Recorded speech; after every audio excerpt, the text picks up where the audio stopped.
Okay, so welcome back to episode 2, session 2 of Sunless Citadel. Last time, you guys travelled to Oakenhurst. You got up to a lot of mischief there. You intimidated the mayor. You fucking Aisla. Yeah, you also managed to take potions from the poor priest, the little one known as Corky. You had a bit of a raucous night before leaving. You encountered a bugbear along the way on the road, and you decided to set him free, I believe, and let him go on his way. But he kept telling you, in as much common as muster, about Dern, and pointing that way. And after entering the Sunless Citadel, you encountered some rats, which our lady managed to pacify. One that he didn't, that bit his balls, if I can remember correctly. And after fighting some undead that rushed out of a secret door, you find yourself in a hallway where a kobold has approached you and said that he was the keeper of a dragon called Cowcrix, and that you should make nice and come along with him, please. I'll show you Yusdrayl. She's so beautiful. You're so beautiful. So we start today's session exactly where we left off. So we like it. Yes, exactly where we left off, which is in the corridor right here with Meepo, a small kobold, roughly standing about 4 foot high, going, "Come! I'll show you where Yusdrayl is. If you make nice, she make nice. I make nice." Okay, Meepo. Yes, lead the way. Okie dokie. So as you guys follow him through the doorway, you enter into a room with glyphs scribed all around this huge hall. Compared to the rest of the rooms you've seen in the Citadel, this has been one of the largest rooms you've actually seen. There's a large fire pit in the centre, showing evidence of a recent fire, and a metallic cage in the middle of the southern wall contains a gaping hole that stands empty. And a small wooden bench draped in front of this cage, with green cloth over it, shows several offerings all over it, and a bedroll lies near the wooden bench, next to the campfire, empty. Obviously, it's Meepo's. Meepo runs to the other side of the room where there's an ark, stops, turns to see you all, and goes, "Come, I'll show you way. I'll show you the way." Is this where you lost your dragon companion? Yeah, the nasty goblin stole it. There used to be more guards, but and he points towards the fire pit, where there's ash and stuff. And as he points towards it, you can see kobold and goblin bones all mingled together. Yeah, when they took Crix, several kobolds were killed.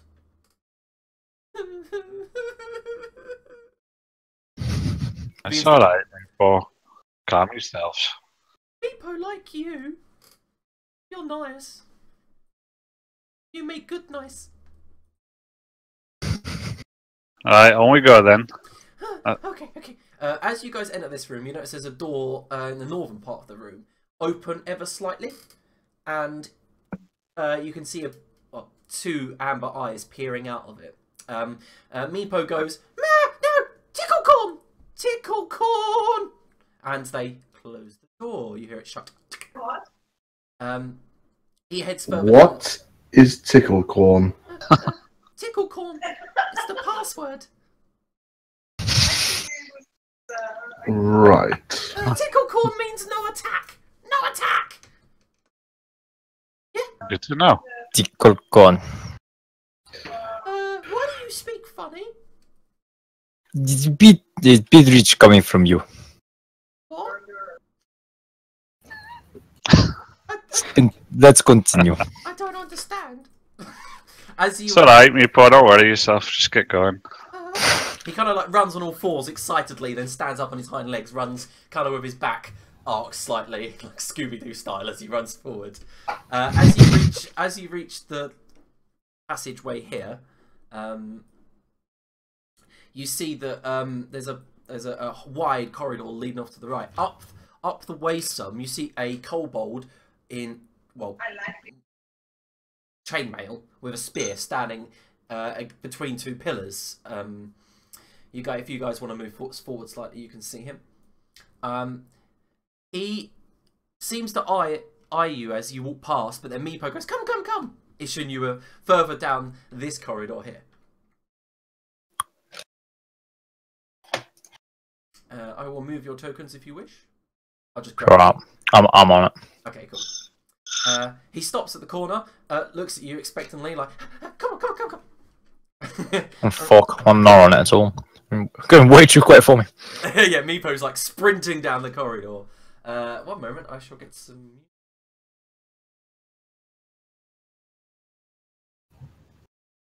You may position yourself behind Meepo if you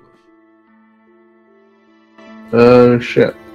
Probably not wise to position ourselves in front of him. Oh shit, there's an actual dragon-looking thing here. Okay, so guys, as you walk into this wide hall, blah blah blah blah blah. See, this is what made me reading from the book. Like, this is a double hall with double row of carved marble columns, and on each column there's worn carvings depicting entwining dragons.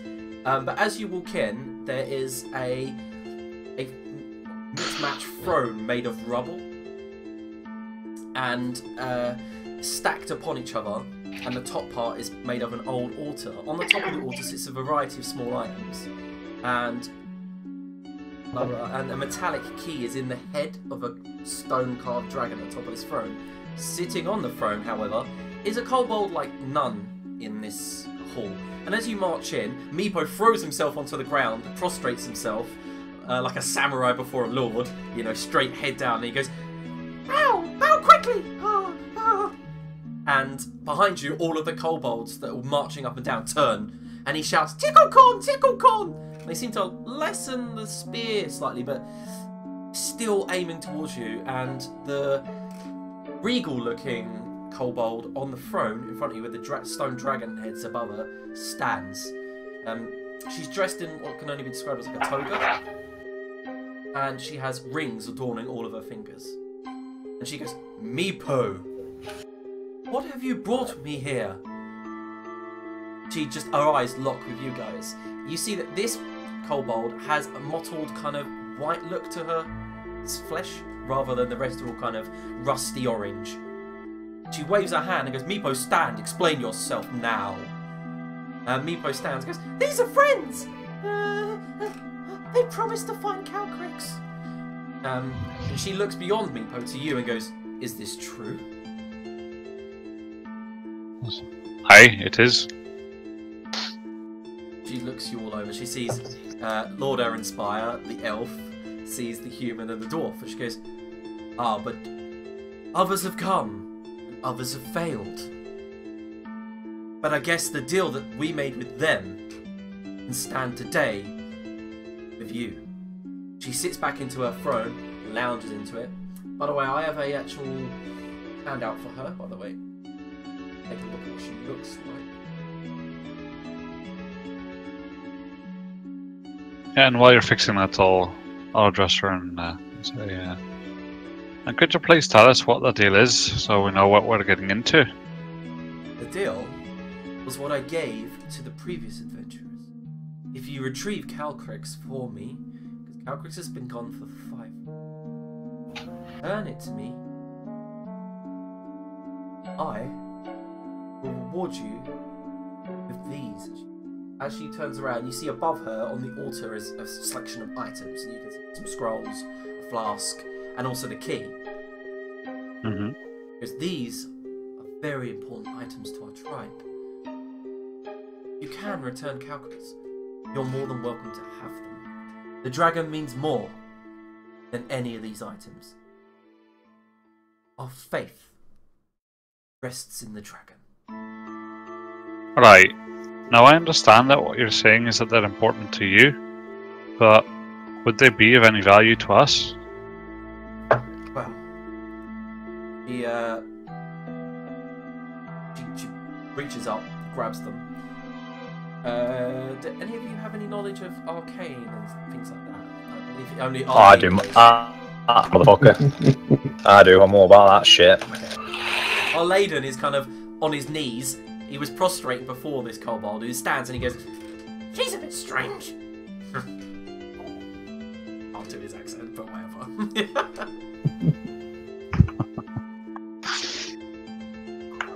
Do I recognise what they are? You do indeed. Okay, so the 3 scrolls are scroll of, you can see by the runes around them, and as they unfurl, you can definitely realise what they are. You've seen your master when you were training with your master. You definitely saw these scrolls. They're quite low level, quite weak magics, but one's a mage armor, one's a spider climb, and one's a scroll of knock. The flask itself is something you definitely recognise as an elixir of health. The key, however, and the small feather that she brings down, you can't tell what they do.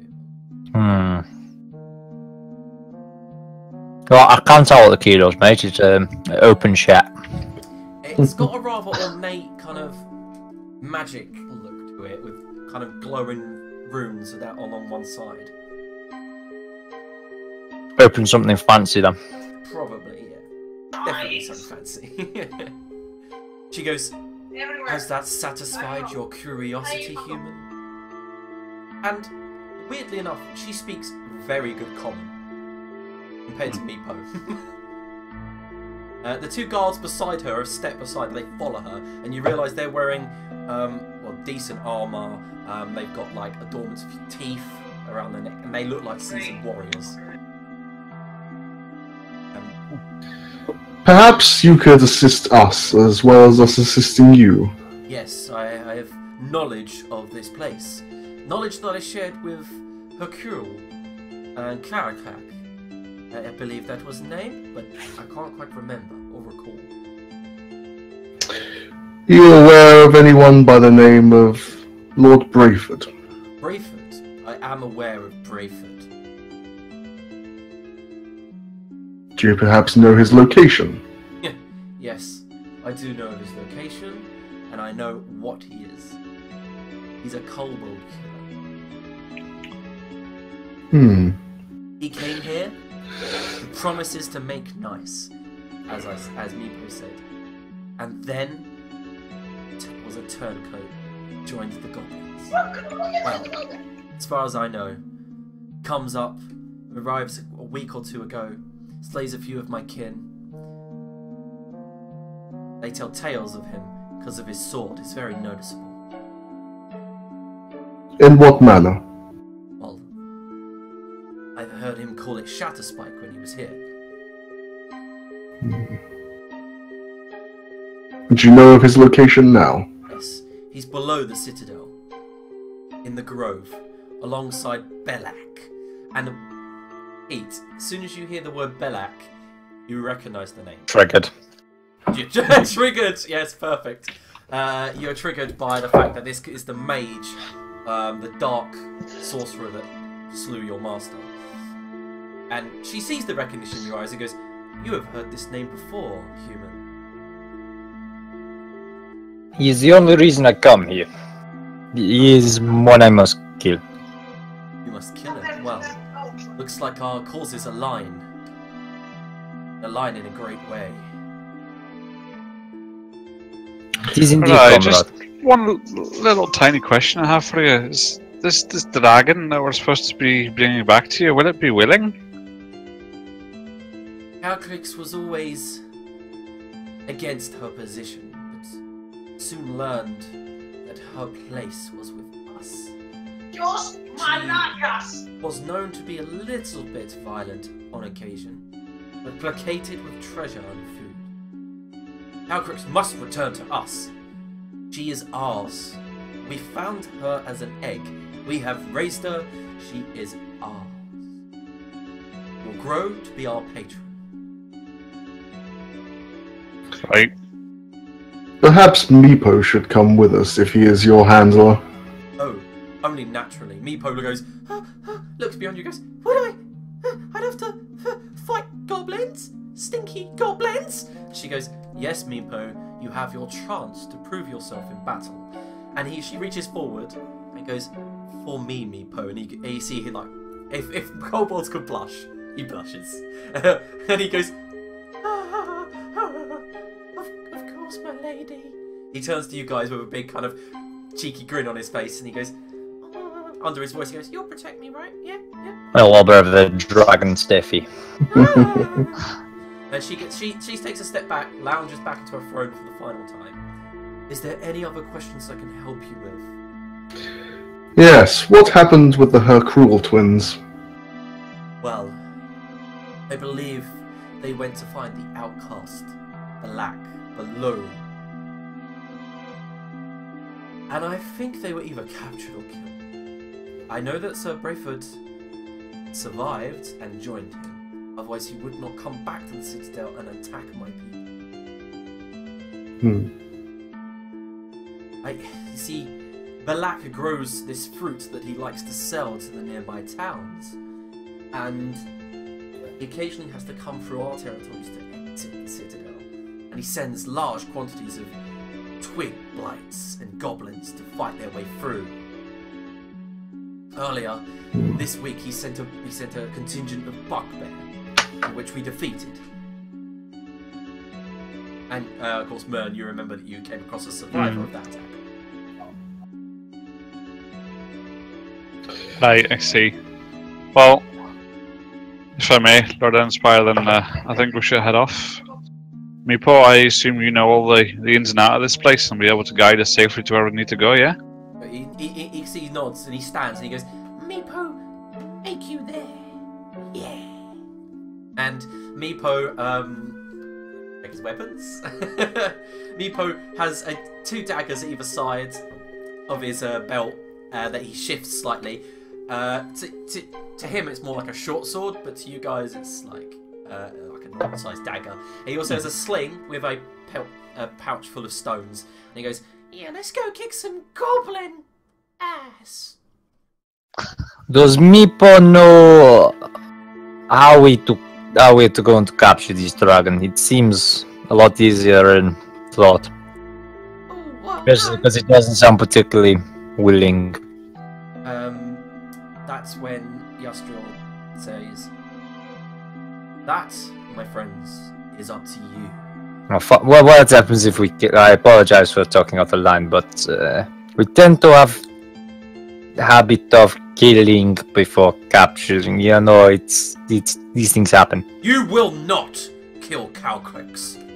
If you do kill Calcrix, you will invoke the ire of me and all of my kin.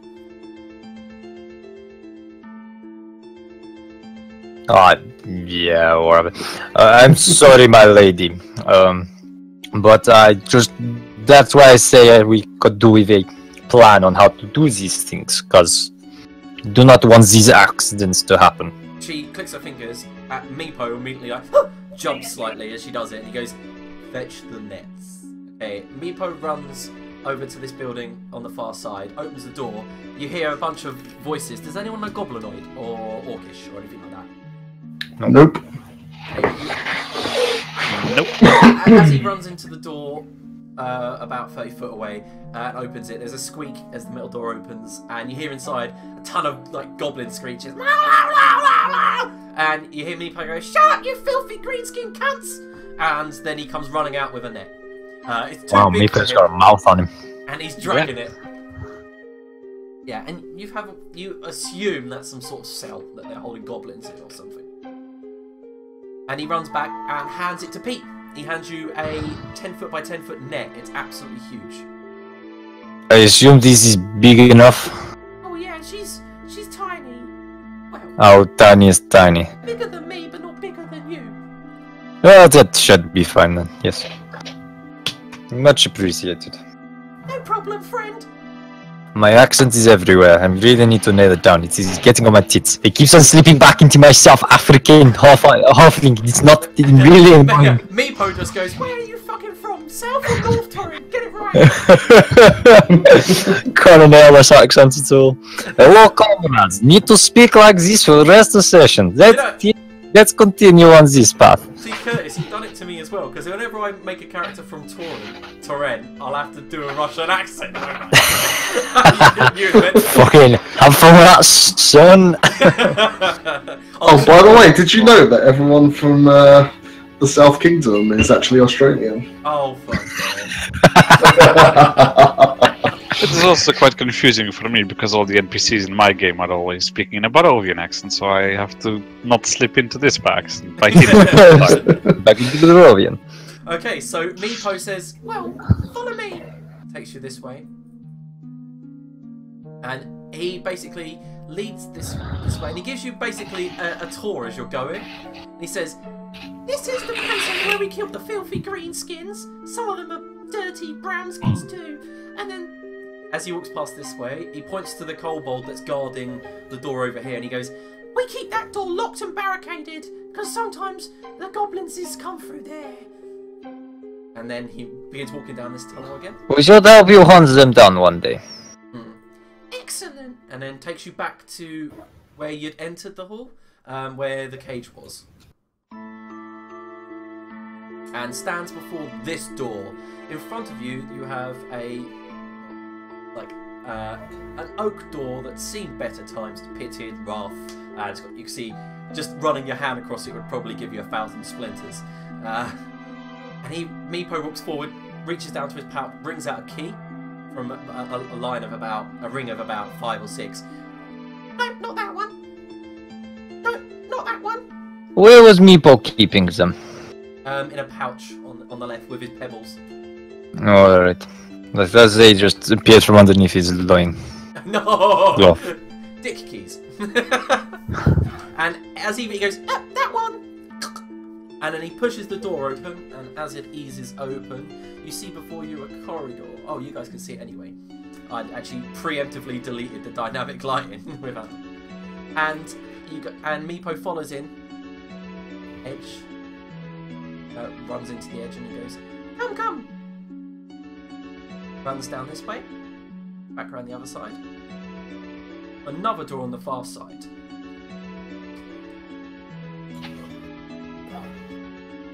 Okay, and Meepo goes, I don't tend to go this far. You want to go first? That is fine.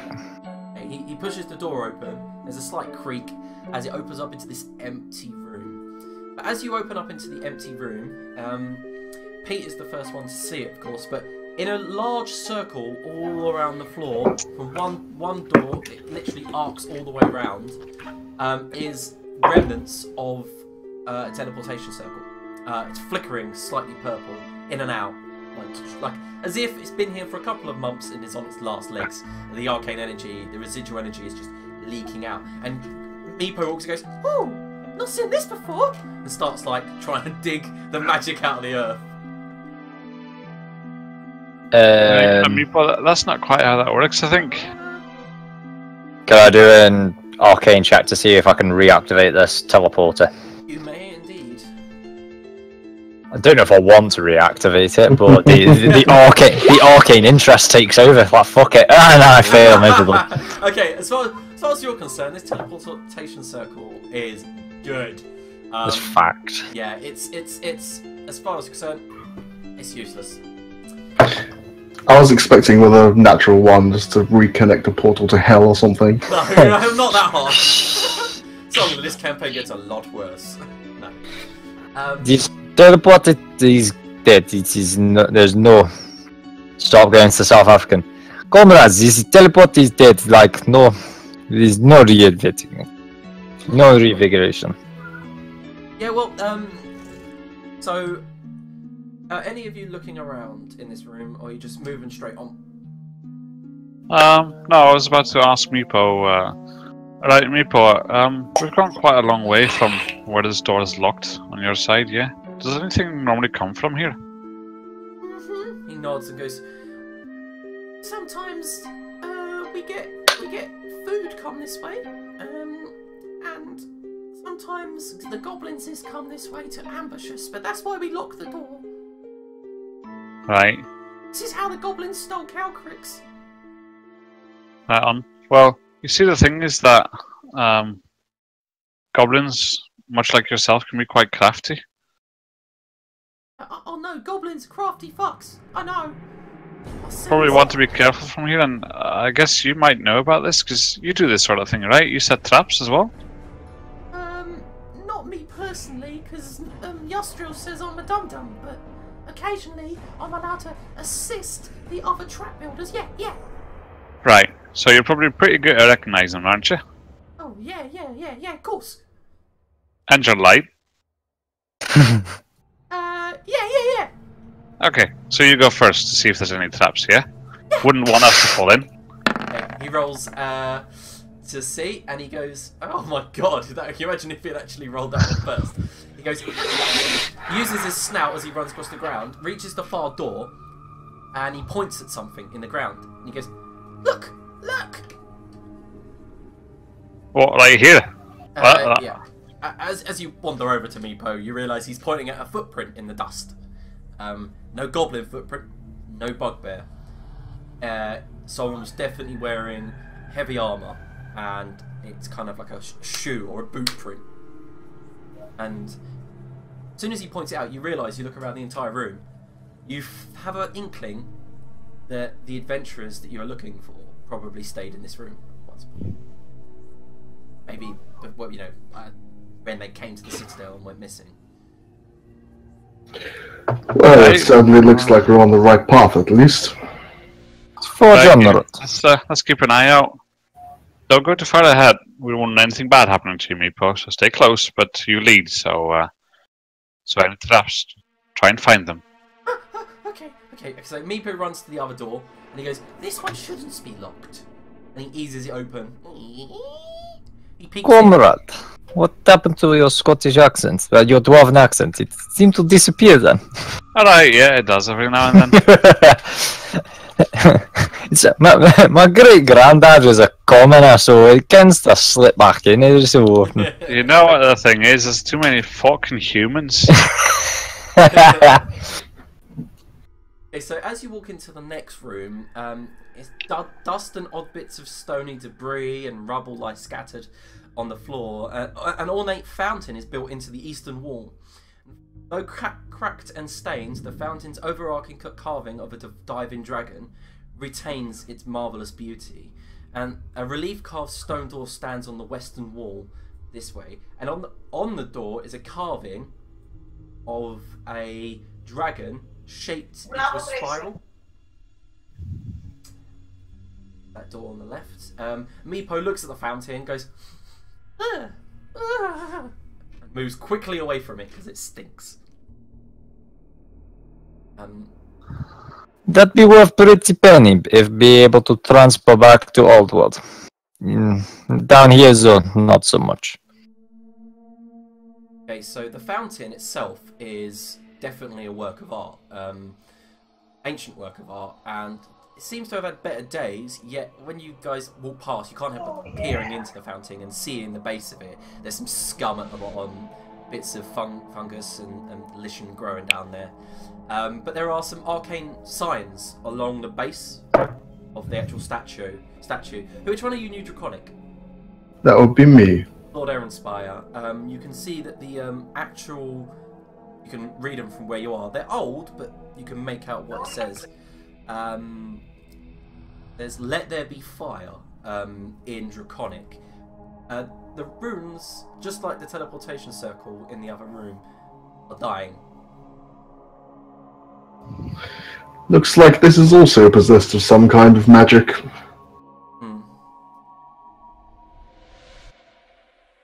Right, what does it smell of? I just need swap rage. It's stagnant water mixed with kind of mulch. So it is water, not oil or something. Yeah, it's like a scum at the base. It's all dry. Sorry, but it's like got this scum grown over the base of it. Right, I know we're hunting scum, but I don't think it's this kind we're looking for, so let's head on, yeah? Okay. So Meepo goes, I think it's this way. Well, John, comrade. Yes, As we move along, I just want to see if I can still follow that footprint. If it's still dusty enough here to track. Make an I'm investigation going check. this way.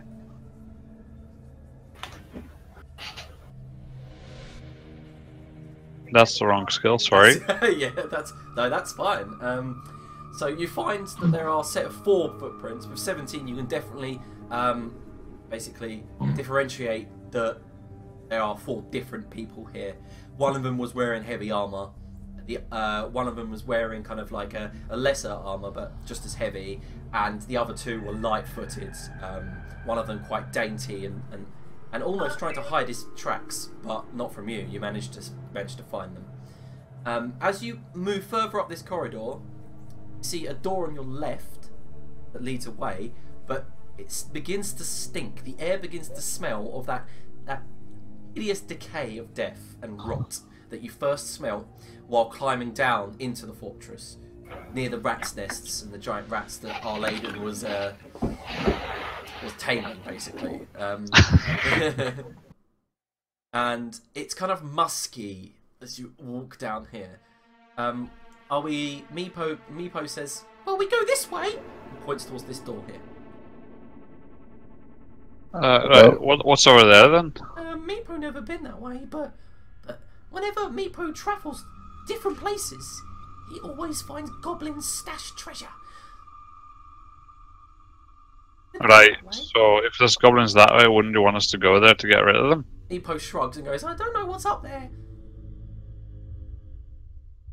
Let's That's go. right. He shrugs and says, why not? No harm in investigating. Right, well, Meepo, I think at this point it's probably best if you take a step back here. If you say so, friend. Those of you who are slowly walking down this passageway, can I have a... You certainly can. Yes. Oh, fucking hell. Rolling ace. Pete and Lord Ehrenspire, as you are edging slightly forward, you can hear the low kind of scratching of rat claws on stone as they're moving around not far ahead of you. You definitely can hear it. Where is our comrade, the weird talking ones? The ones that seems to make friends with rats for no apparent reason. He goes, I'm here. No, I can't do his Our Lady. So I'll just do it normal. Our Lady goes, I'm here, don't you know? Look behind you. I'm just skulking slightly. Well, go and sort the rats out then, you absolute twat. Are you imitating me? Go sort the rats out, please, like you did before. Fine, I will, if I have to.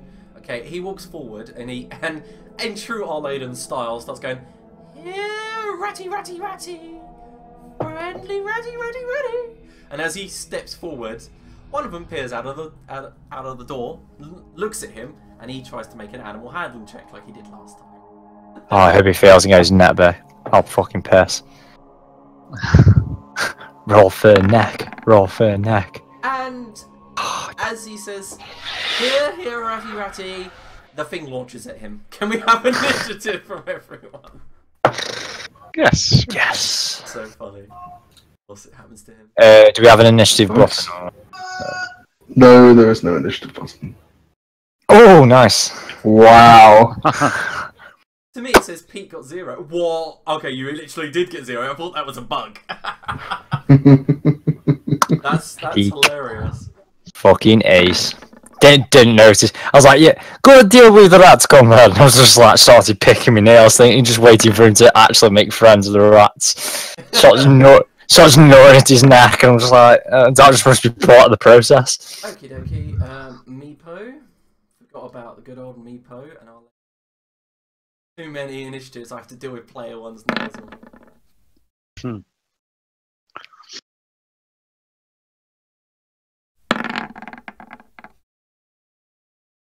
Okay, and...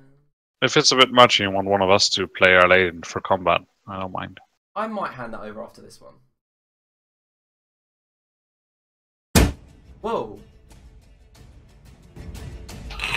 Volume randomly got up. Okay, so... No, I can actually hear the music now. Alright. I can actually hear the music now. Couldn't before. Yeah. Okay, so Zola, Lord Aaronspire, as the rat appears and begins to make its way toward our Lady, you can see it's got beady red eyes and it's ready to attack. Knock an arrow. Okay, And loose. okay. Nice. And that's 9 damage. As it hits it in the head, the thing instantly curls up and rolls and begins to bleed out. Just makes a squeak. Oh, Yaden, you're supposed to be good at this. You're not doing a very good job so far. Laden turns and goes, "I'm doing an exactly good job, don't you?" And as one runs around the corner and attacks it. Bites his face.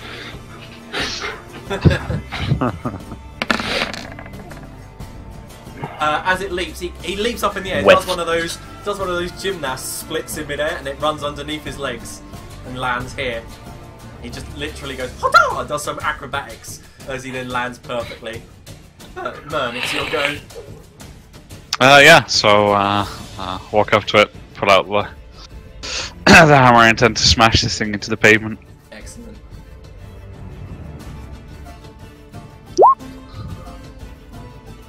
And I guess it does a leap into the air as well. No. And I miss. The rat, sensing an incoming blow as you bring the hammer up, just strafes to the left, climbs slightly up the wall, and leaps back to the position as you basically crack the cobbles beneath you. Okay, the last one. 1, 2, 3, 4, 5, 6. Runs out, uses a dash action to get there. Arladen, I'll see what Arladen's actually got. Arladen turns, looks at the rats and goes, "Oh, friends, what are you doing? You're not meant to hurt people!" And then casts a fireball at it. And he loads in his hand and knocks him prone. Classic. Meepo loads his sling and goes, "Filthy rats! I'll show you who's boss!" Come on, crit. That'd be hilarious. Oh my god, he killed it! It smacks the rat clean in the head, cracking its skull open, and he goes, "Yeah, I'll be promoted to hunter because of that!" Pete, it's your go. You notice there's only one rat alive because Meepo's finished off one of them. Meepo just fucking MVP'd it and fucked Max stayed damage, up.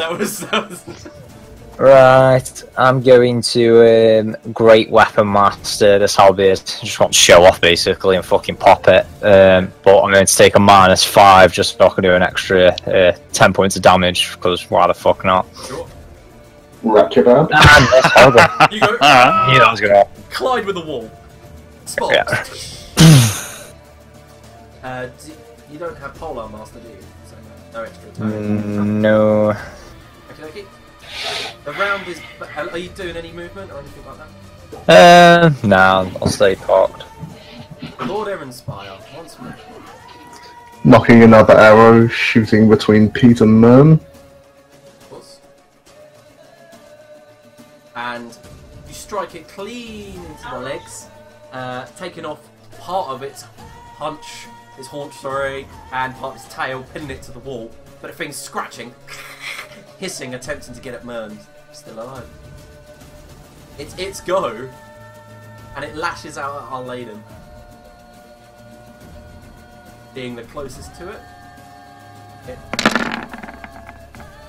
Yes, reaches out, manages to bite his ankle, and because he's prone, and and Arladen's screaming for help. No, get off me. It's a good Arladen impression. Man. Yeah, and I'll just bring the hammer down again and try not to hit Arlene in the ankle. Right. Excellent, that hits. And you manage to pop its head. This is like a ripe watermelon. This rat's head just explodes against the side of the wall, painting it with a brown, reddish mix of gore and blood. Nice. And Nice. combat over. Alright then, Arlene, get yourself up off the floor, come on. Arladen stands up and he's like, "I was gonna do that," and you see he's brushing fire off of his sleeve where the fireball exploded. Of course you were. Yes. Yes, I was. Well, nothing too taxing, it seems. Let's see what's down here. Meepo goes, "Did you see that? Did you see that? No, I didn't. What? Look, you saw it, right?" And he points towards Mern, and he goes, "Friend, you saw it?" Yeah, sure, I saw it. And Meepo, in his curiosity, immediately walks into one of the cells on the right, begins poking around.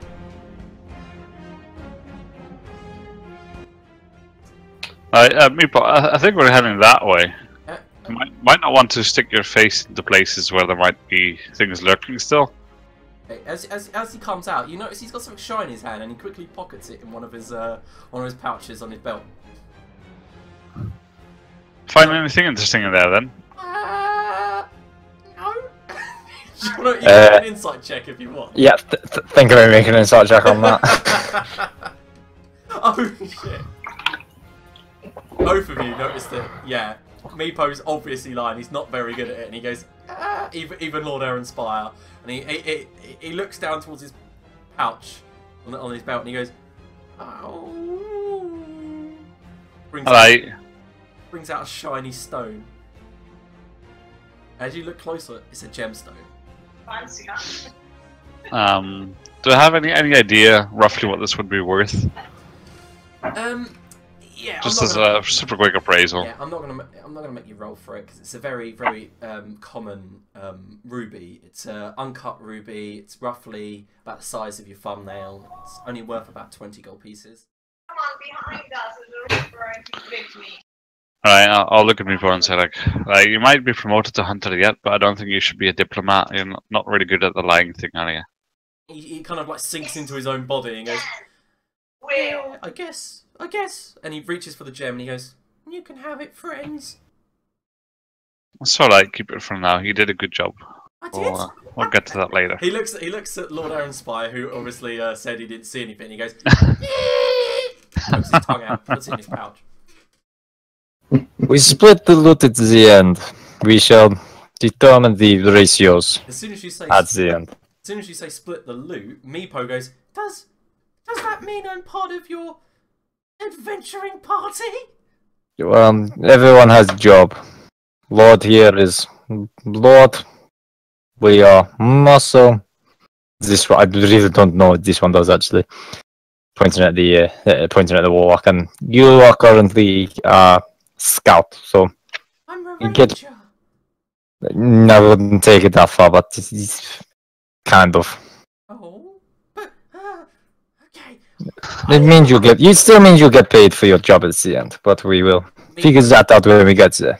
Meepo's like, "Yeah, I'll lead the way!" And as he runs forward, he fails to notice the pit trap and he falls through. Yes! Really hoping I was laughing. Really hoping he's gonna get killed really soon. As the pit door opens and swallows him, basically, yeah. Ah! And then like a kind of soft crunch sound as the doors they go donk, donk, donk, and reset. He goes, "Ow! Ow!" Well, you lived. That is good. He goes, as you approach, all of you, you notice that the cobblestone flooring in front of you has two obvious trapdoors blocked by iron spikes. Meepo just so happened to walk over one and dislodge the spike and fall in. They'd obviously been disabled by a previous party, previous persons. Over towards the other side of the room is an overarching dragon, diving dragon, like the similar fountain behind you, and a faint rotten stench permeates the very room. Right, let's get this thing open then. Yes, we probably should remove him. Unfortunately. And they'll just like Norbert say, we can't really just get rid of our guide. So, I break out my sledgehammer and start fucking going to town on this shit. okay, so it's not that difficult to smash the trapdoor open. It's quite a weak-looking trapdoor, maybe goblin made. And as you smash it open and look in, you notice at the bottom, about 10 foot down, is like a very thick pile of like mold and lichen and fungus, and Meepo's landed softly square in the centre, and he's kind of like struggling to stand up, and he looks up and he goes, "I think I got a bit carried away." Quite possibly. You're on your shoulders from now on, Comrade. And I'll lower down a bit of chain for him to climb up on. He holds on, manages to climb to the top, scrabbles to his feet, and he goes, "Thanks, friend." No worries, Comrade. Head on shoulders for now. Eyes forward, eyes down. So, what's the plan here, guys? In front of you, I guess, a room with this fountain here. To the left is a door, and the door looks rotten and weirdly enough chewed upon. Scratches all up here, as if some manic beast has tried to get in. I'm guessing left now, Meepo. Is there anything on this fountain? Yes. As you approach the fountain, you realise there are some draconic words on it, just like the previous. And they say at the base, "Let there be death." These fountains all have some interesting wording to them. First was "Let there be fire," and this one now, "Let there be death." Does that mean anything to anyone? Alright, yeah, quite a bit actually. It means we probably shouldn't drink from this thing.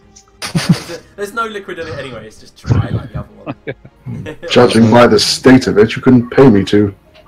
So, Does no one have any idea in terms of history? This seems like something someone should have knowledge on. Let me have a think on it. as you're investigating it, Aaron Spy, you're quite close to read the inscription. You can make a perception check if you wish. Round. Good. Yes, that's quite a good perception check. And you basically find inside the dragon's mouth is a contraption. There's an iron canister, roughly kind of deodorant can sized, stuck into its mouth. Pipes lead away from the sides of its mouth into the wall behind it. There appears to be something here. Anyone familiar with mechanisms? It's not really my speciality. We do seem to be lacking this in this little traveling group of ours. Do they look to be made out of metal? Made out of metal, yes, like copper tubing. Certainly appear to be. Right, let me have a look then.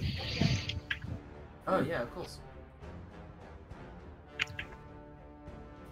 And I guess I'll go over and try and see if I can figure out what's going on here, like what the trigger might be. I think from the information so far, it seems like it's going to spew death if you do it wrong. So I'm not going to touch anything that looks like it might be related to trigger. Okie dokie, so I guess that's it's the same check actually, or investigation. Either one will work. Yeah, I'll go for perception. That's all right. If it will actually come through. You don't know more than what Lord Inspire has already ascertained from looking at the statue. Other than that there are these tubes leading away from it and the canister. For a trigger, you have no clue. It might be something to do with the arcane writings, but you can't understand Draconics, you can't read it. Yeah, I mean, Inspire told me what was on it, but other than that, I'm like, well, it just looks like a pretty straightforward trap. Not quite sure what the trigger is, but I'm guessing that these tubes have a reservoir of some kind somewhere. Something will spew out of here if you do the wrong thing. Not quite sure what that might be, though. Yes, it seems a rather odd thing to have a trap on, I must say. What would you be doing with this to set off the trap? Very strange. That's a good question, but I think I don't want to know the answer right now. Maybe let's find one that doesn't mention death and we can investigate that. Let this give alcohol. Vodka! Yes! Find that one. This sounds a much finer proposition. Let's continue onwards then. Meepo to the left, westwards. Meepo turns to Pete and says, I've never been this way, like I said. Are you going to take the lead then? Like You are the scout, remember? Yeah. You're getting paid. You're getting paid to be the scout. You be the scout. He points towards the southern way you came, and he goes, "I said go through that door if we want to find the dirty goblins. I don't know about this door." Ah, yes, that is very true. Well, goblins have the a pet dragon, do they not? Yeah. Right. Okay. Let's go back down here then. Okay. After you, Meepo. Meepo begins walking away from the room with the traps.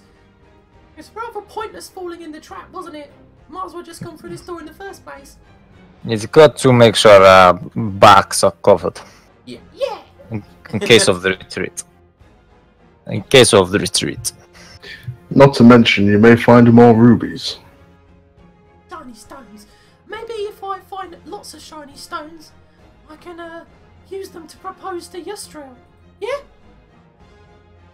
That doesn't sound the smartest of moves. Stay in league. You stay in league. What? She is solid 9. You about 4. Aim for 6. Okay. Yeah, has no clue what you're talking about. Though the rest of your party members do. And Meepo just looks at you confused. And he just goes, okay, and then moves towards this door. Like, he pretends that he knows what you're talking about, so he's like in with the group, but you can tell That's what I've been assuming that he's been doing this entire time he's been travelling with us. He's just been agreeing with us and fucking going along with it. Because he hasn't got a clue. Meepo goes low as he opens this door, sneaks in to the room, runs to the far corner, Metal Gear Solid style, puts his back against the wall and stands there looking at the far door. Pete comes in with a bit of like a, you know, like almost like a rain dance. So it's just trying to be as fucking obnoxious as loud as possible. Hopefully, someone comes and investigates so he can fucking javelin them in the face. As long as it's Rain Dance and not Rain Man. Okay, so this empty chamber is home to only like what looks like rat drop-ins, crumbled flagstone, and like kind of like old blood stains and all sorts of stains all up the walls and the side. Can I have a perception check from everyone as you enter the room, actually? Nope. Fucking Rach there is in a bag of minstrels, little shit. Yeah. Nope. Okay, so that's all. Mern, with a natural 20, I'll just give you all the deets. So Mern notices as you walk in that the tracks that you guys followed up to the other hall, because the reason, I know you guys probably forgot, the reason why you're travelling up to the other hall was because the tracks of the adventurers led up there. Up towards where the door was. But as you enter here, you see that there are only 3 footprints. They've lost a party member. And there are goblin footprints all over and signs of struggle in this room. So 3 party members made it thus far. Obviously one of them did not make it out of the other room that you guys just didn't want to go in earlier. That is unfortunate. Seems to be the light stepper, the one with the light feet. Because the others are... See, always the rogue, always the liability. So the plan here, guys, what do you want to do? There's a door on the northern side made out of solid oak. It's new. By new, I mean a couple of years old compared to the rest, which is like 800. What was the dragon's name again? Calcrix. Rolls off the tongue. Rolls off the tongue. Sorry, I'm just moved because I'm eating. Well, do lead on, Meepo. The new one. Okay. Okay, so Meepo walks forward and he stops by the door and goes, "This one?" Unless you see of any other doors. No. And he swings the door wide open because you've asked him to. There is the loud sound of a bell ringing as he does, and you all see above the door there was a bell attached to it, and he goes ding-a-ling-a-ling-a-ling, and then 2 arrows whiz down the hall straight at Meepo. I will roll to hit. Shit, I'm there as well.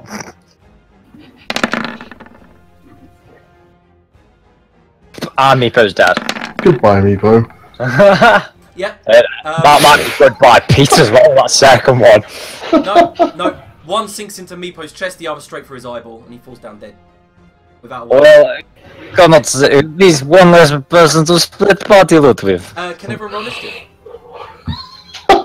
I don't like rolling initiative. Meepo just got wrecked. Rexon! Get rickety wrecked. You guys are horrible for making him opening the doors, seriously. Could I, like you said, he's dead, but if I He's on death want saving throws. The first one killed him, the second one knocked him to 2 deaths. Yeah, sure. So yeah, you can see that he's shallowly breathing, and he's roughly got about 3 seconds till he probably dies. Poor guy. From the other side of the hallway where the bell went off, you guys hear, "Did you hear that? Yeah, I fucking got him! Straight through the eyeball! Way!" And the other one goes, "Keep fucking firing, dickhead!"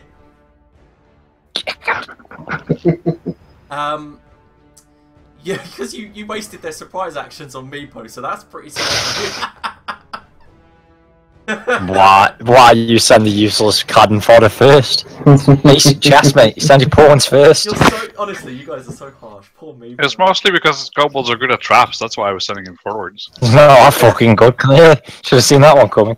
Okay, so... I would like to return the favour, and eye for an eye. Okay, they've got half cover, by the way. Surely Behind a not. barricade of barrels. Curse my lack of level 4. Yeah. As you fire your bow and arrow, it goes and sinks into the barricade. Surely not. A 17! Fuck Holy me. shit. What he's wearing? If you want to know, they have leather armor, buckler, and they're also behind barricades, so gives them 18. Right.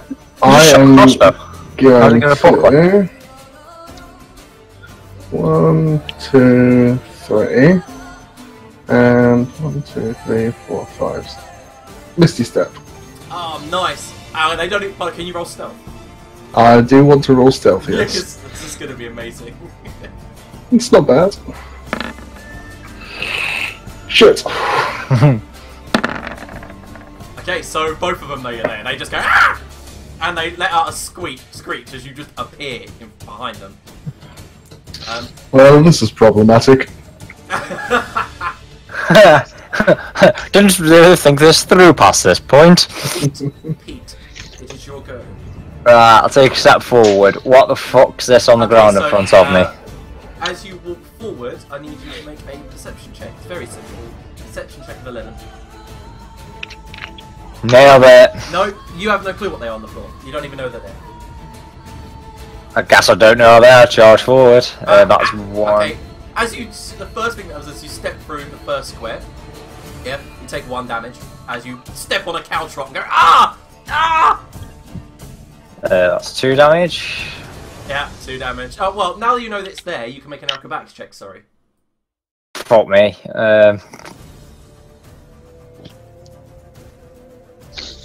Oh, nail it. Yep, you managed to hop between the cow trops and you managed to get to the barrier. How tall's this barrier? Yeah, so you still took 1 damage from the first one, but that's all. Alright, okay. I don't know why I got rid of that then. Yeah. Can I charge to the how big's barrier? To them, it's at shoulder height. To you, it's more like a navel height. Oh, I can definitely hit them with my halberd from here then. Yeah. Get That's why it was so fucked. difficult to hit them with a bow and arrow, because it literally is their head and they're poking their bows over. A big arching strike then. Let's lop some goblin heads for 17. That's exactly what you needed. No, it's not actually. No, you got that in. 7 damage. 7 damage. You lop its head off before it can even like scream out in fear of Lord Ehrenspire appearing behind him. You've just gone woof, and its head just rolls to the ground, gathering dust and bits of mould as it rolls into the far corner. On your turn, when you score a critical hit with a melee weapon or reduce a creature to 0 hit points, you can make 1 more melee weapon attack as a bonus action. Oh yeah, fucking great weapon master, boy! You could end this. That cleave. Oh, and I missed that As foot. you swing forward, the goblin's already dropped the bow and then brought up his buckler, and you go funk against this leather buckler, You manage to rip it apart as you pull your halberd back, but he's managed to block your bow. Anything else from you? No, I'm done. I don't know if I've got any more movement. Can I hop this thing with movement, or am I going to need to do an action? That was all you can make as soon as you entered, because caltrops make it like half movement. Ah, that's fair enough. Yeah. Fair dues. Fair dues. Man. Yeah, I'll move over here and cast Spare the Dying on little Meepo. How long does Spare the Dying? How long is the cast time? Is it It's just an action. Yeah. Okay, just an action. Okay, you cast Spare the Dying, and he stabilizes. Good old Meepo.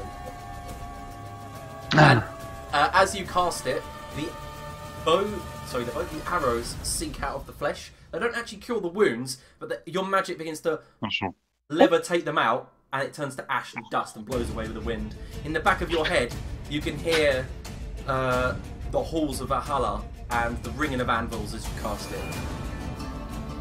The goblin that was trying, that Lord Aaron spires. Oh wait, sorry. Not quite. So I'll move through, and I guess hearing Pete stepping into this hallway and then shouting on a ping, I'm going to be a little bit cautious. And seeing as how Merlin's not exactly the most athletic, not the most acrobatic guy, I would like to just rather than try and step in between them, just move my feet along the floor so I can't step on them and go a little bit slower. Okay, well, I'll allow Definitely stubbing his toes on some of that. Half movement, you've already moved 10, so I'd allow you to move at half movement another 2 squares, another 10. Yeah, that's cool. I'll move over there. Okay, the goblin, completely surprised by Lord Ehrenspire and the fact that halberd nearly took his head off, has cleaved the head of his mate. He immediately uses one of his actions to go, "Don't kill me!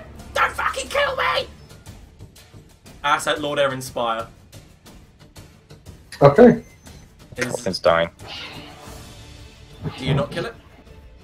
I don't know. I'll tell you on my action.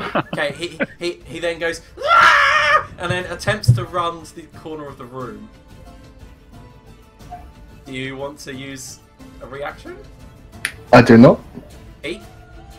Nah. Okay, he runs into the corner, cowers. It is your go, Lord Ehrenspire. Now shoot him. Roll it. It's difficult taking reactions in close combat with a longbow. Let him make the range for me. He brings up his buckler and it goes donk into it. You motherfucker. I'm like, yeah, I like this. I let him see mercy. Clearly, our gracious Lord wants him to live. No, right, okay. So I just kind of turn and look to Pete. Pete, please. Good sir. What should I do to this barricade? Can I jump over it? Can I jump through it? For you, it's as simple as like a small garden fence. You can just hop over it if you want. I'll just vault it then. Yeah, excellent. And then let's murder some folk. Not today, apparently. Today. Guessing a 13 messes on No, you. as you sweep below his legs, he manages to hop above it and he's going, "I told you not to fucking kill me!" And in the back is his voice like, well, they didn't yet, did they? Well, they didn't yet. Okay, Just playing with you, mate. is there anything else you wanted to do, Pete? I guess I'll come and block this door with my body. Okay, you stand in front of the door, making sure no reinforcements. Mern. Right, let's keep on shuffling, try not to stop me toes. 10. Every 20. day. When you get over the barricades, you'll have one more square to move. So you could literally get right next to him. Yep, well, that sounds like a mighty fine idea. Let's see if this guy can dodge third hitting it all. No! You clonk on top of his head, hit the square in the forehead, blood explodes out of his ears, and he just falls to the ground, wide-eyed. And that was 1 over to kill him, so... Found dead. Combat over. Well, I guess from this point we progress on our own. Yeah, I did set him, make him... Well, I don't think he's gonna die now. It might be good for diplomatic relations later if their emissary that they sent with us comes back alive. Well, since useful he is alive, I do have my doubts about whether they'll be necessarily thankful for his return. This is Mern is like, huh? And then chuckles. He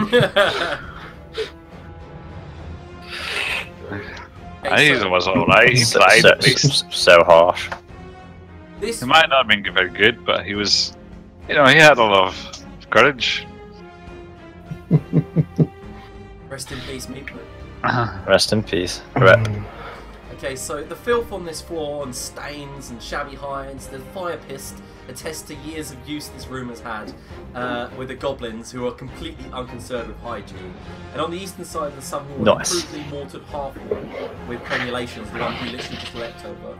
There's a door to the south of it and leads further on. Right, hold on a moment, guys. I think we need to fix something here. I'll hop back over and start collecting all the caltrops. Okay, so it takes you about 5 minutes to collect the caltrops, but you manage to collect about 100. Cool. Yeah, 100 caltrops comes in handy. In a bad. Better than a kick of teeth. Hey Pete, as you are standing near the door, can you make a perception check, please? Can do indeed. Perception.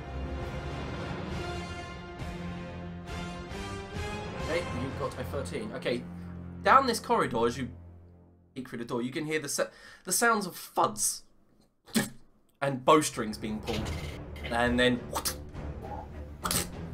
as the sound of arrows flooding into like shields or straw. You can hear it. Comrades, I think they are unaware of our location here. They sound like they are practicing arrow fire in the next room. Surprising they're unaware with the sound of that bell going off, but... Well, I suppose we should be thankful.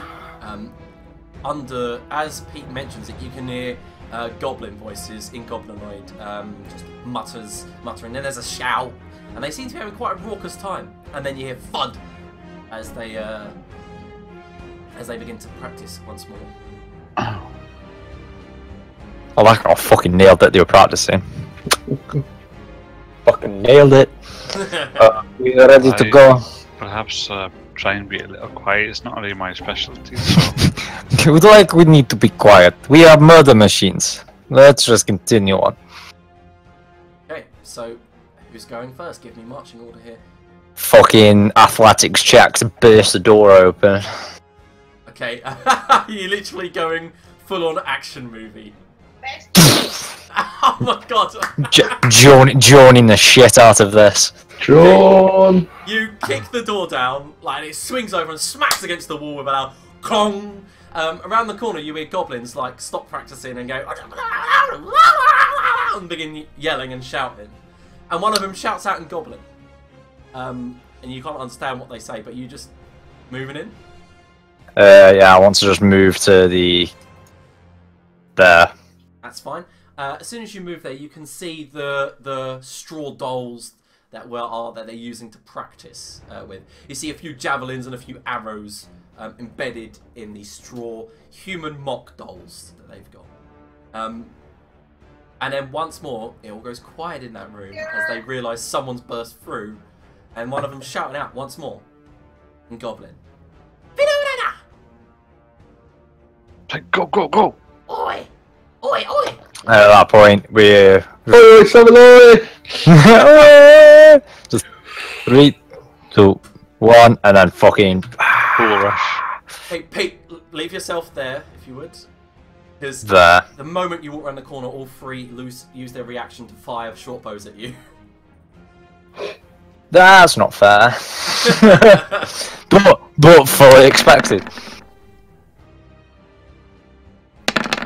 16 AC. So first one misses, second one hits, Okay. third one As misses. you walk around the corner, 4 damage. one strikes you and you turn to the side, so it like ricochets off your armor. One hits you in the thigh for 4 piercing, and the other ricochets off of your shoulder pad armor, shattering against the wall. Now I want initiative from everyone.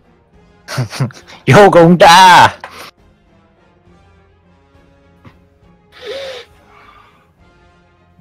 Oh, sorry, I didn't have the token selected. Fuck. I'll roll it again to put it up there, just I'll change it to fire.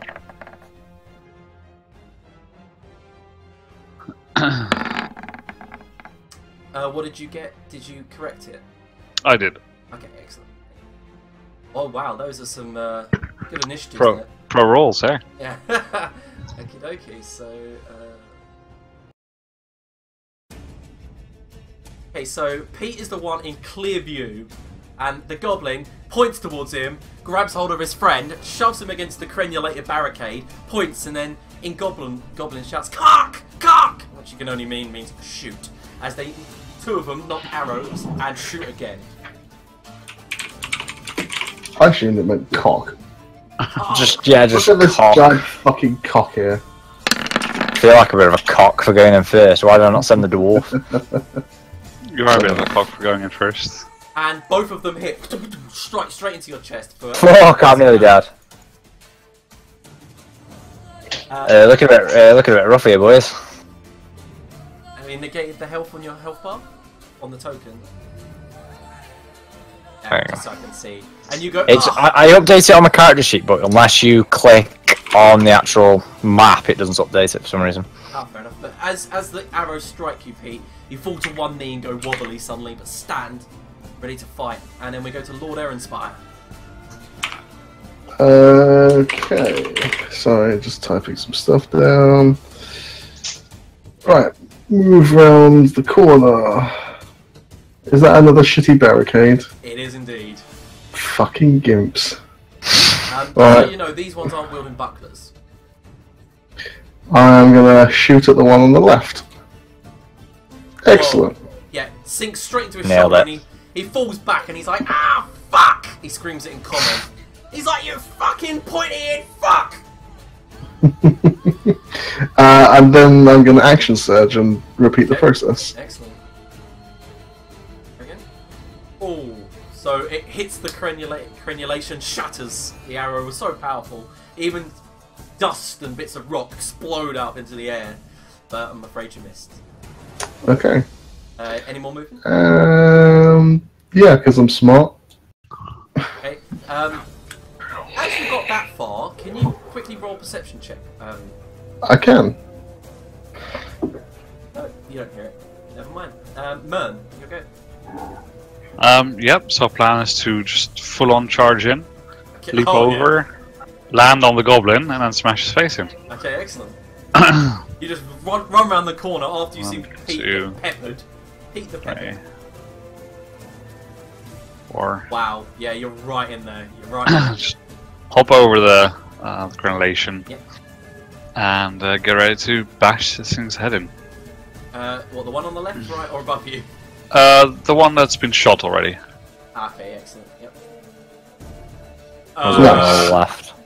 And so I do leap over the wall, and just as I jump over the wall, just, and shield first, push him into the ground, and then just hammer to just smash the face in. And you cover his allies in his vitae. They shit themselves. The noise it made as well was like literally a grenade going off. It was like a grenade, and then like just a general pop as his skull explodes. The goblin next to you goes, "You fucking bastard! You just killed Ragnar!" And he leaps out towards you, scimitar flashing as he goes for a strike with it.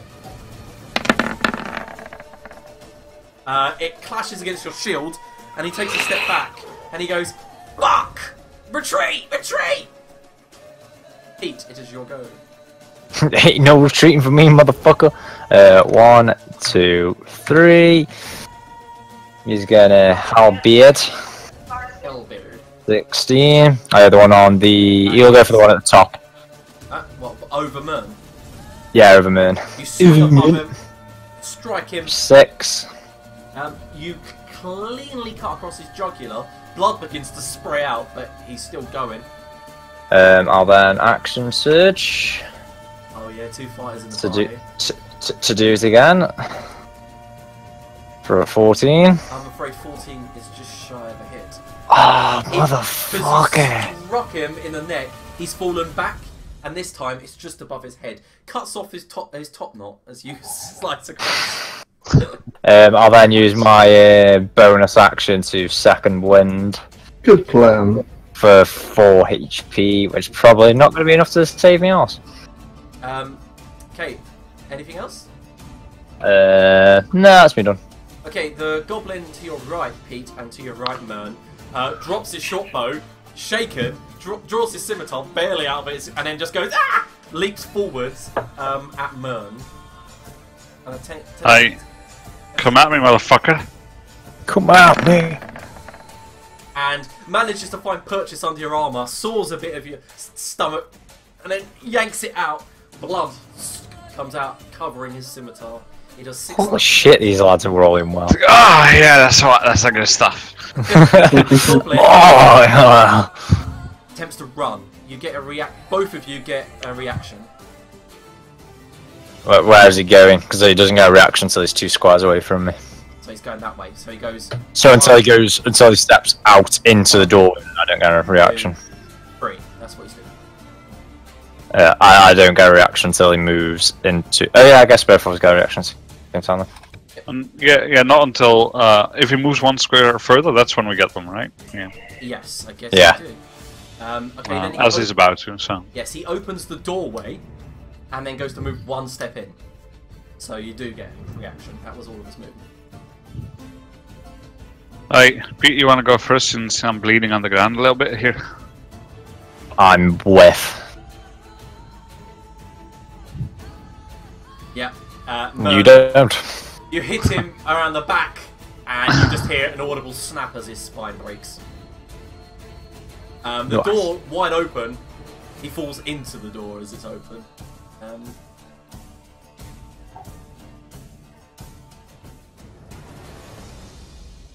And we are on to Lord Erenspire's go. I'll move up a bit, so I don't have to worry about this shitty wall, Yes. and then take a shot. Better. Straight in the eyeball, knocks him to the ground. No need of description. It's bog standard, bang! And then he goes, "Are you fucking kidding?" And then just falls down and dies. You fucking kidding, Arrow, mate? kind of arrow out of the back of his skull.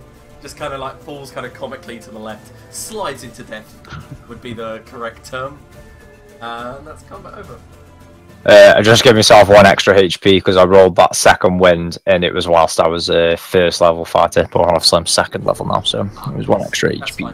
fine. Pete Right. seems to be worse off about this combat. Yeah. Right, I've got a wee little question.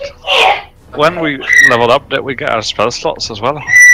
I will allow you to receive any spell slots that you received at the level up. Right. But not restore any ones that you've already used. It's not Diablo. You just go ding Fair and enough. just get everything back. That's alright. Yeah. That's fair enough. Well, so let me describe the view. Okay, if you could hold on 1 moment, I just need to wash my hands because I ate a burger and it's sticky. Alright, well wait a second. Oh, I've been in it for a wee then in that time. Okay. Yes, I will do the same. Good plan. And I will do the same as well.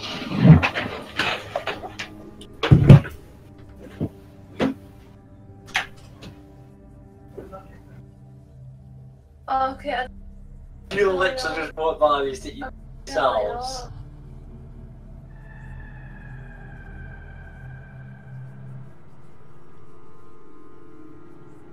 What can I?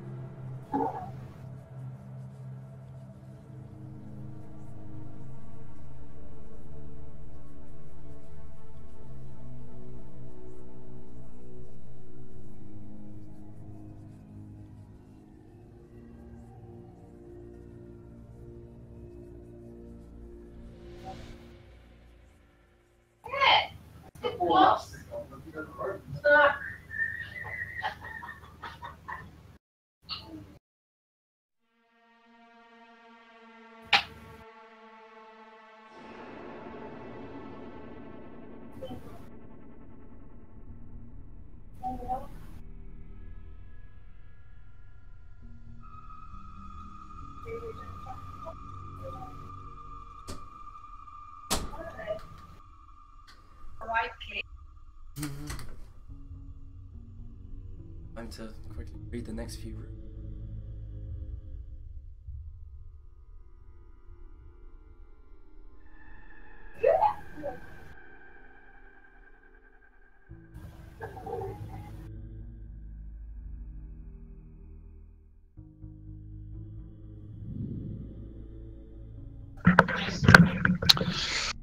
Right.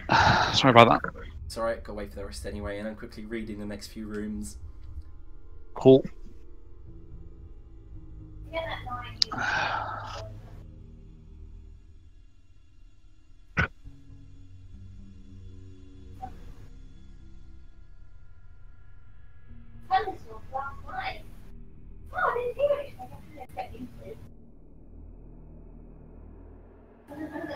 Are we briefly out of combat? Out of initiative order? Yes, I was going to describe the room, let you know that there's a door to the south and the pantry door as well. Right, okay.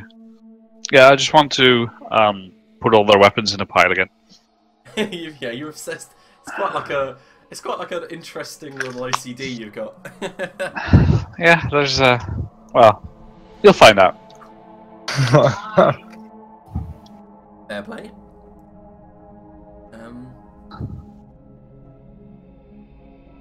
Oh god, it's like I spent quite a lot of time today practicing my voices for the NPCs that I've already established, and Right. NPCs that are coming up, right?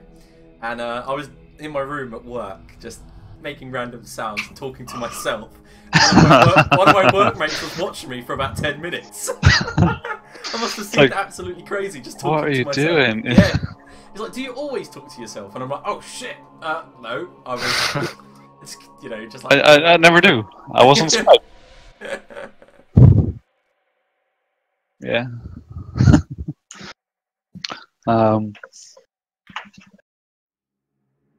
Yeah, it's funny when you do that. What I try and do is I try and like read Wikipedia out loud in the accent I'm trying to practice, just to get some random words in there. But it's still like I have no time during the day to prepare for the game. Basically, it's like get up, work, play. Yeah, I have a little bit of time. I have tea breaks and lunch. Sit and read and Yeah, that's good. practice for it. Wait for Pete and we'll... Pete's here. Pete's here. Oh, to me you've frozen again. Never mind. No, alright, okay, let me refresh. Give us a sec. Okay, guys. Is my sound quality a bit better this time, or? Yeah, it's actually been quite decent. Shocking. Shocking. Okay, so guys, the practice range itself has dozens of blunted and broken arrows on the cracked cobblestone floor, and a few protrude from 3 crudely sewn human-sized targets hung on the other side of the south wall. The northern third of the room is separated by like a crenulated mortar half wall. A permanent camp of sorts lies in the north, past the north wall, complete with a fire ring and several small iron cook pots. Currently, where you are, you guys can see like a pantry of sorts where the goblin tried to run away. But in the south of the room, there's another door, and it's metal, iron, kind of rusted iron. They're everywhere. Right. Anything you guys want to do? How are you two feeling there? Do you need to take a moment? It wouldn't be a bad idea just to have a bit of a sit down, have a drink. Yes, comrade. Well, it looks like there's a pantry through there. There might be some rations. Right, very well. Okay, so guys, as you walk into the pantry, you notice that it's all stacked halfway to the ceiling with ill-made barrels, boxes and crates. And there's a clear passageway, it's been moved to the wall, so a clear passageway from the west and east doors. You can see water, wine, dried beef. None of it's in good quality though. You also see one crate is labelled elf pudding. Is that Alf pudding or pudding made of Alf? You don't know. Alright, just hold on a moment, I'll be right back. And I'm gonna go and collect the weapons from these guys and also go and collect the weapons from these guys. What about all the arrows as well, and the targets and all the javelins? I also forgot to mention that in past that wall there was another door in the north of that. See. Yeah. That door itself is oak strong and it's got a lock on it. You can see a key lock. Okay, guys. As Mern, as you go back to the practice range to pick up those weapons that you seem to be collecting and putting in a pile like some weird dwarven OCD, you can actually hear the chinking of chains and the muttering of voices that aren't coming. coming from this door. Right. Okay. Have I ever heard of elf pudding before? Can you roll a history check? Nope. I guess I will continue gathering up the stuff in the meantime and just tell them about the voiceover when I get back. You tell them. Okay, so no, you haven't heard of elf pudding before, but you're pretty sure it's probably a delicacy of sorts. It must be. I'm going to have a look at it. Boom! As you pop open the crate, inside is wrapped in like what looks like leather. These packages, and each package is roughly of the same brick-sized shape. As you unwrap it ever so delicately, inside is chunks of flesh, meat, rather raw-looking, pinkish, with a faint scent of rot emanating from them. Yeah, that gets wrapped up and the lid put back on. Yes, you put it back. You know, oh, that was gross. You have Should no have guessed. Oh, I can take a guess. So, Mern, did you want to tell him about the? Yep. And just as I'm telling them, I'm just casually like collecting any metal arrowheads I find and stuff as well. Excellent. Well, once you boys have rested, we'll take a look. Are you guys taking a short rest? Right. Sounds like a good idea. Mm-hmm. Yep. And I'll need some information from you here, Liam. Okay. What would you say is the collective value of the weapons and arrowheads that I've collected so far? I'd say with the pile of weapons you left by the fortress door as well. No, let's ignore those because I can't access those now. Okay, so the ones right here, Yeah, so probably about 3 bucklers. Oh, yeah, I forgot about the bucklers. I mean, whatever irons, if there's any metal on them, of course. If they're just pure wood, then I'd say probably about 10 gold pieces of materials. Right. Okay, that's cool. If you wanted to add the caltrops, that'll add another 5 gold pieces on top. No, I'll keep the caltrop separately. Pete and Oath, you see that that during the start of this short rest, and you notice that that Moran just gathers all these items in a pile in the corner of the room, and sort of kneels next to it and starts saying some words in private.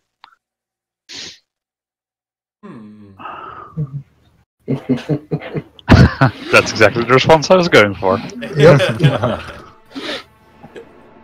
So, after you guys take As long as I don't start hearing just some like shuffling noises, just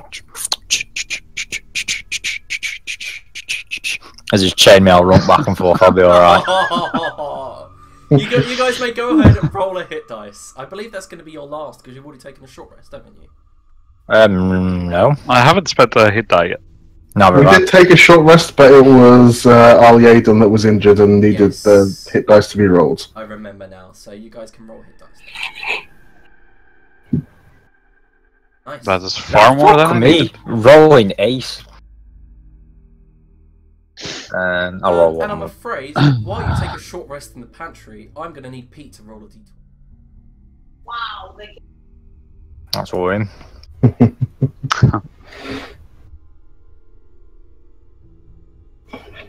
While you rest, you hear the distant calls of goblins, shouting, squabbling, arguing. But as they pass close, fades. Luckily, you evaded capture. You evaded being found out. So, as the short rest, you spend about an hour resting, tending to your wounds, and looking around the pantry. Lord Aaronspire seems to have a crinkled nose at what he found in one of the crates. And he has a weird distant look on his face after looking in the crate. You guys manage to rest up, heal your wounds. Our Leyden is rather quiet today and seems to be fidgeting with something under his cloak that he's found on his travels in here. And you guys paying no need to him because he's actually been quiet for once. Don't disturb him. Yeah. Yeah. Yes, so as part of my short rest, at the start of a short rest, this is important, I do that. Which I use all of the metal that I found to create an item equal to its value. And so I create a small gold bar worth 10 gold pieces. Wow, this seems broken as fuck. I still use up all the metal for it. Yeah. It just means that it's more convenient to carry because now it's small and made out of gold. Okay, so Mern, describe to me how this looks when you cast it. So everyone's watching you. Our Layden's got like somehow found the monocle. Close one eye and begins watching you.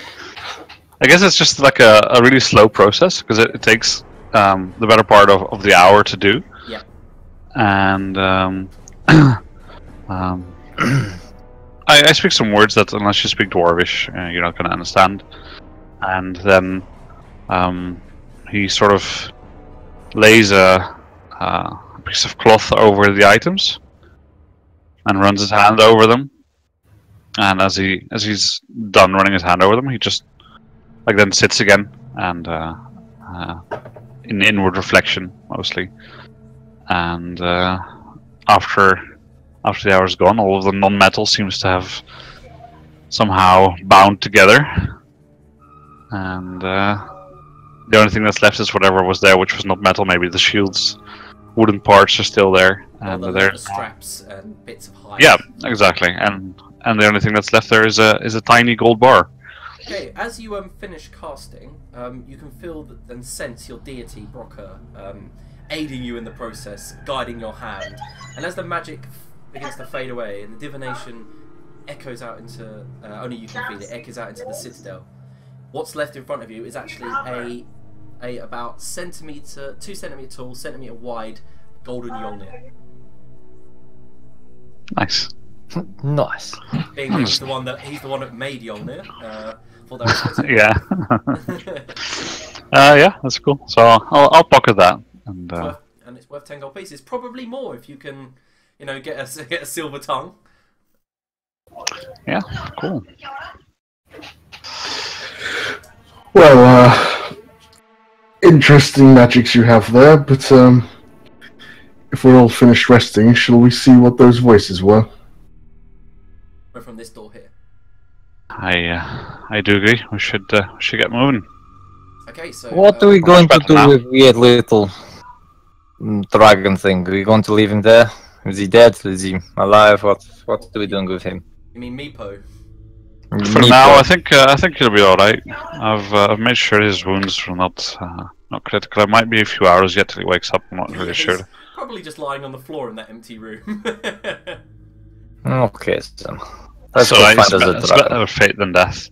I don't really want to babysit him all the way. Nah, We've done what we can for him. his voice was not the best either. Very poorly voice acted. Hello, my name's Meepo. Oh god, he'll actually giving me AIDS. Okay, so as you guys jump back over the crenulation and head to this door here, is there anything you wanted to do, or are you just going to open the door? I think I'll speak to the guys and be like, I think we should just knock and ready an attack in case any hostile action comes our way. Perhaps not run in face first this time, Pete. You mentioned that the voices weren't goblinoid. No, you didn't. You could not hear like a goblinoid voice in there. In fact, Erenspire, when you get closer, you can hear draconic. Let me have a listen. And I will attempt to listen. Okay, there's low whispers. You can hear, "Hello, guys. Are you even listening to me?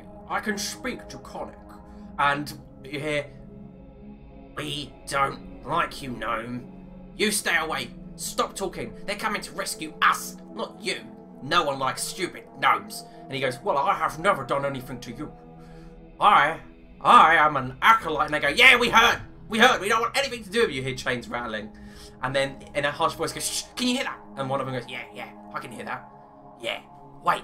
Oh no, it might be the goblins. Shh, pretend to be dead." And you hear a load of flopping of bodies hitting the floor. And then you hear the voice rain out and go, "That's not fooling anyone."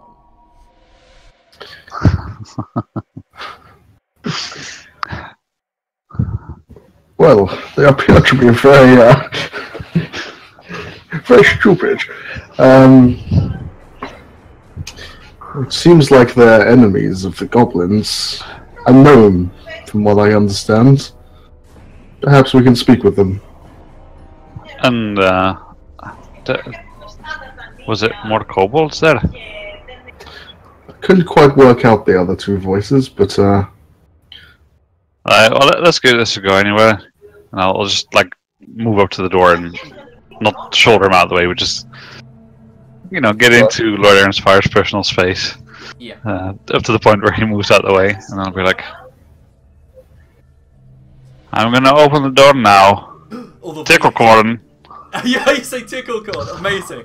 As you say tickle corn, you hear, it's them. They've come to get us. Oh, yeah. And you hear, you guys are fucking stupid. And as you go to open the door, Mern, it's locked. You just realise you're going to need a key or some way of getting it open. Pete just like a Triple H just slides it out and then just starts looking at it, just Are you going to attack the door? Yeah, I think I'm just gonna like full on hammer the place, like, you know where the lock mechanism obviously goes into the door frame here. Yeah. I just want to hit it right there with the hammer. Okay, actually, yes, you may actually, I'll say here, you can make a strength check. And add your proficiency. Before he does this, how easy are these things to pick up, these target dummies? Oh, they're heavy. They weigh about 20 kilos.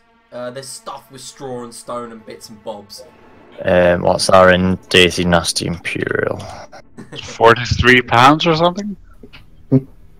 44 pounds. Yeah, I can pick that up no matter. Yeah, I mean, pick one of them up and I'm just going to kind of use it as like a full shield. Just like it. So, the way this works is, yeah, you're not going to be able to use your weapons, but while you're holding it, I'm going to say you have half cover, so it gives you...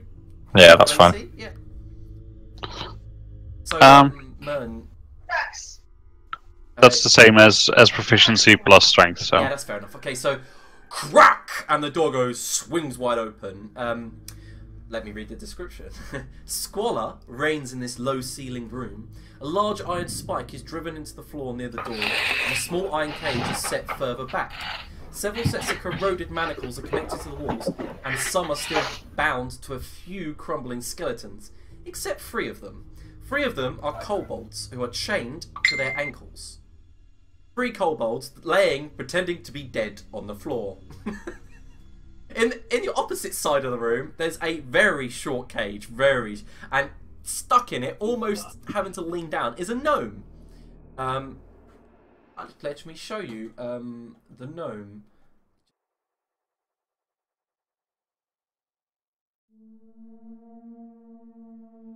Okay.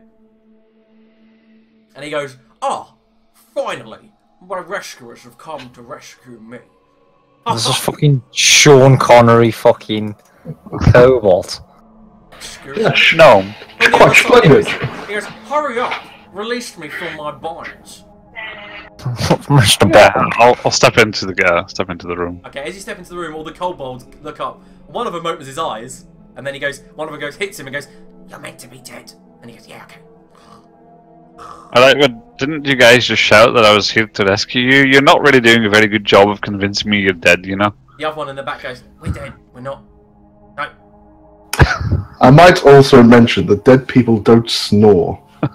And one of them looks and goes, "Ah, Sophie, you're pretending to be asleep, not dead." And she goes, "Oh yeah, of course." They all kind of stand up and shuffle with their chains chinkling, and they seem reluctant to make eye contact with you. They're all looking down. They're all dressed in rags. You can see they were captured and they've been treated quite badly. One of them's got a broken arm. Right, and look over at mostly I do that. We're like, shall we get these ones back to Perhaps safety? if we just release them, they can pick up whatever that godforsaken thing's name is. Meepo. Maybe they can pick up Meepo and take him to safety. Right, well, I can see you're not really into making sure they're alright, but would you mind if I go back with them and then just make my way back here? It's only a 5-minute walk at the most. Sure, we can spare the time. Okay, so Right. releasing the kobolds. Yes, and I think probably first, before we start doing that, I want to speak to the gnome a bit further. Okay, so before you release the kobolds, you walk over to the gnome. He goes, "Come, Yeah. come, all of you. I've seen you in my dreams. Do explain. He goes, well, look at me. If it wasn't for my deity's blessing that have kept me nice and healthy, I'd sure be dead from starvation and abuse. They barely feed me anything. I have to drink piss. Yes. And I'll just like pull out a water skin and give him a He drinks greedily. sip of water. He goes, "Aya, bless me." Hands it back and he goes, "As much as I am appreciative of the water, would you please get me out of here?" And I'll Who are see if you? there's any way to see if this cage is going to be openable, because I don't know. He looks at Lord Erenspire. You notice it is openable. The bars could probably be bent from a rather strong person. He looks at Lord Erenspire and goes, "My name is Urki Timbush." And how did you come to be here? Well, months past, I was on my way to seek my fortune, and I took the old road. Foolish me. My bad luck that the goblin bandits caught me. I've been here ever since. Right, so if you've been here for months, you must surely know what's going on in here. Oh, a lot is going on in here. A lot. I tell you what, that outcast below, he's a heathen of a man. Heathen. I do tell, and I'll start like really like not obviously, but start looking at the lock and trying to fiddle with it as if I'm going to pick the lock. Obviously, completely not trying, but not obvious to him. Hopefully, Yeah, okay. Yeah. just so he's going to talk for a while before we get him out. Roll deception. Okie dokie. Well, he goes, as you're like messing around with the lock, trying to get information out of him, he goes, "Oh, I've heard the goblins talk about the grove below. There's a wicked human down there called Balak. Spellcaster of sorts, I suspect. Tends to some sort of enchanted garden. Harvests fruit from something the goblins call the, first tree. Goldfish tree? I don't fucking know. But they speak of it only in the most terrified of whispers. The enchanted fruit grows on this tree, I believe."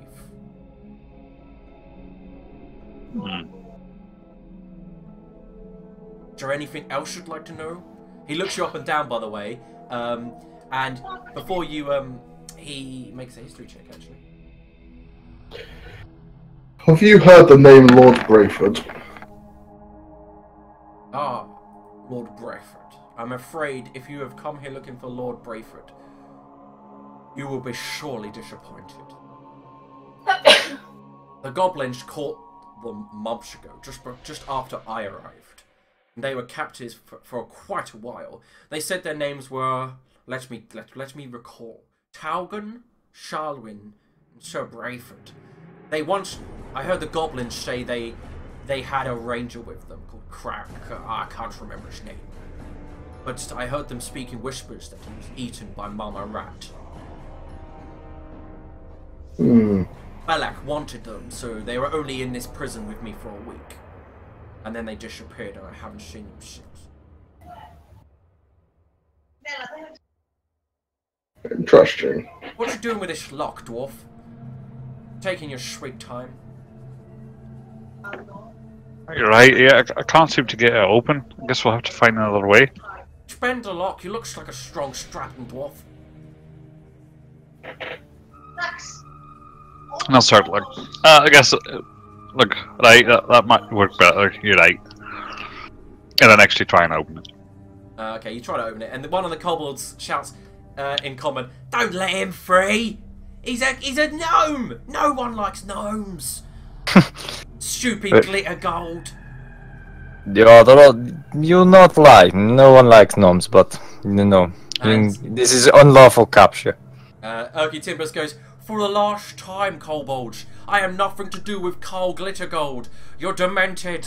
He's invented. He's a legend. He's not even a deity." And they go, "You locked him there." And he goes, "I did nothing of the sorts. They're stupid, dwarf. They're blaming me for some fake story that they made up in their head." And of course, as a player, know exactly what you're saying. But Yeah. do you think my character knows? Is that common enough knowledge to just, It's not. as a religious person, to know exactly what's going on? I'd let you make a religion check with advantage, a low DC, because you are religious. Yeah, 11 is enough to know that kobolds hate gnomes because they believe that a gnome hero called Carl Glittergold locked their deity away. Yeah, I mean, labyrinth, yeah. Carl's pretty cool. He's just a little prankster, but he's funny. And that's why they hate gnomes. So they've been locked in this cell with this gnome and they've been arguing continuously by the sounds of it. Now, Mern, are you sure you want to escort them back? I think it's probably best for the little one's safety as well. The kobolds are like begging. They're like, come on, let us go. Come on. Very well. Okay, so you begin to unlock their manacles, I'm assuming. Yeah, try and get the gnome out first. Yeah. And... very simple to unlock and break. Okay. Your armor.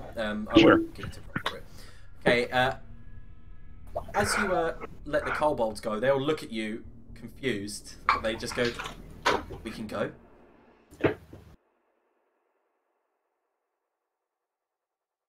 Right, yeah, let's go back.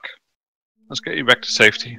Okie dokie, so these kobolds, don't be alarmed when they disappear, by the way. I'm just gonna basically get rid of them to move them.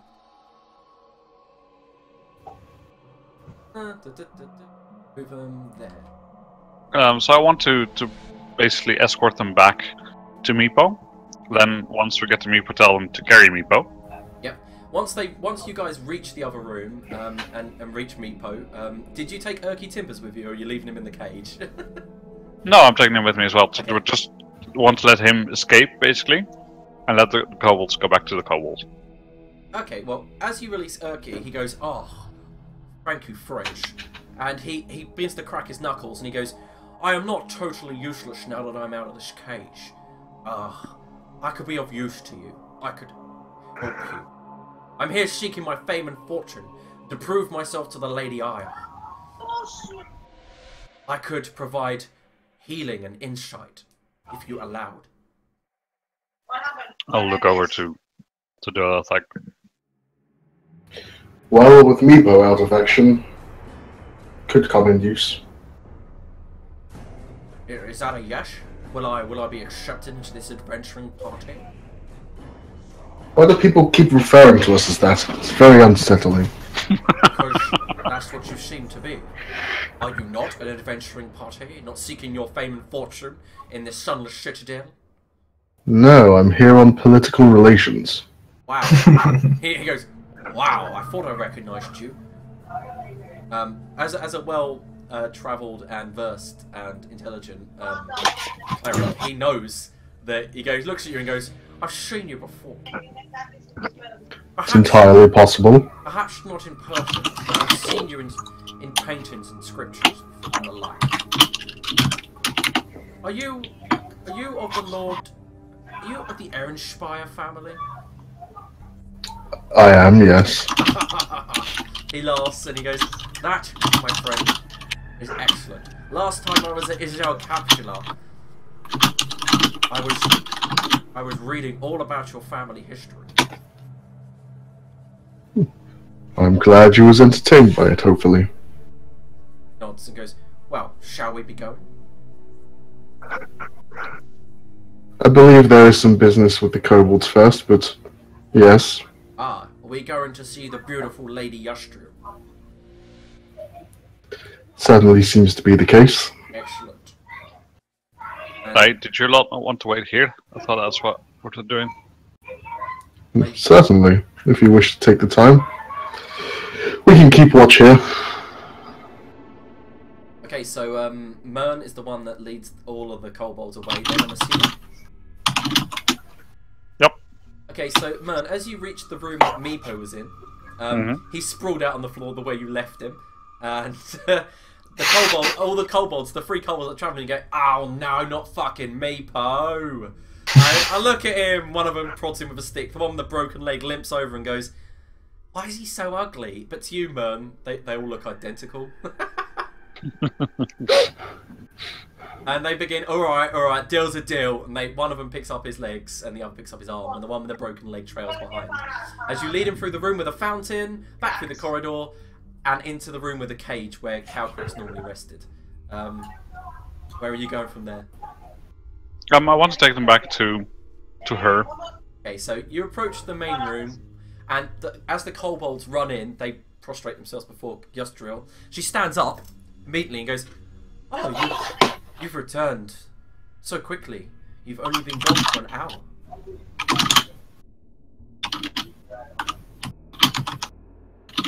We had some troubles along the way, and your little friend here, well, he had a bit of trouble. Managed to keep him safe mostly, but he's going to be out of it for a while.